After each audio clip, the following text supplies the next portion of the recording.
Let's bring in Ori Goldenberg. He's an Israeli political commentator, and he's joining us live from Tel Aviv. Welcome to the Al Jazeera News Hour, Mr. Goldberg. There are more protests planned in Tel Aviv this evening, calling for the release of Israeli captives in Gaza, calling for a deal between the Israeli government and Hamas in order to secure that release. We have seen some of the biggest protests in Israel's history recently. Can you help us understand, as we look ahead to those protests, why Netanyahu isn't susceptible to this public pressure?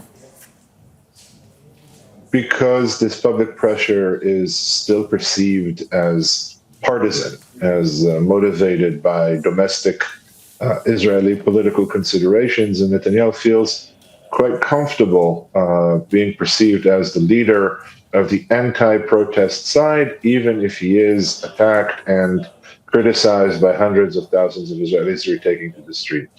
The general broad Israeli consensus, which says that the war in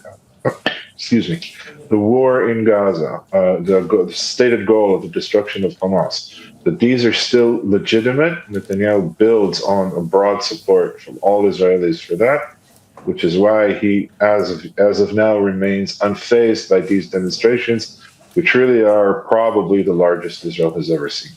So, Mr. Goldberg, would it be fair to say that even if there are hundreds of thousands of people out on the streets calling for the release of captives, as long as the broader Israeli public supports the war, you cannot have both? You cannot have the release of captives as long as the war goes on? Not only fair to say, that is the truth. And I think a lot of Israelis understand that.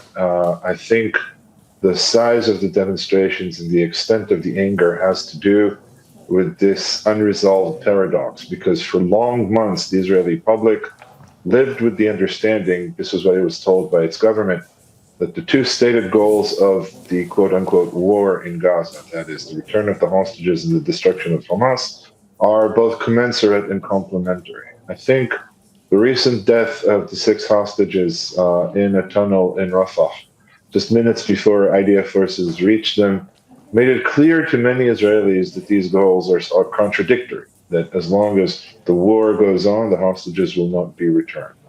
The demonstrations are a way for Israelis to articulate a desire for the war to end, but it's very important to say again and again and again that a clear request, a clear demand from the broad public who's demonstrating that the war must end is something we have yet to hear.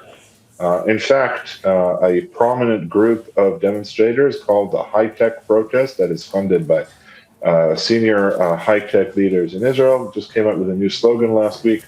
The slogan is, "We'll bring them back and go back." That is, we'll bring the hostages back and go back to fight. And that is the situation as far as Israeli public opinion goes. Okay.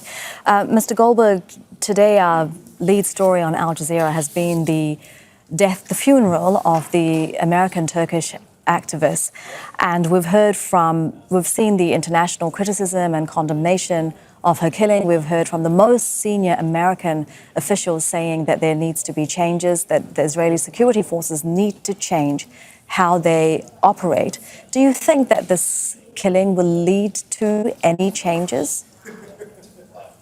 Unfortunately, I don't. I think the only thing that will lead to changes will be very intense pressure from Israel's allies, particularly in Washington.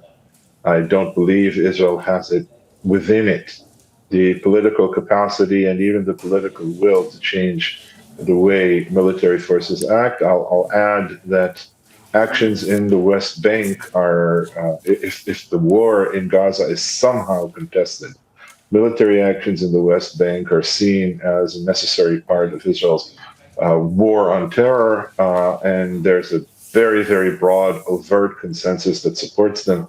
So I fail to see anybody in Israel at the moment who's capable or even desiring of such change.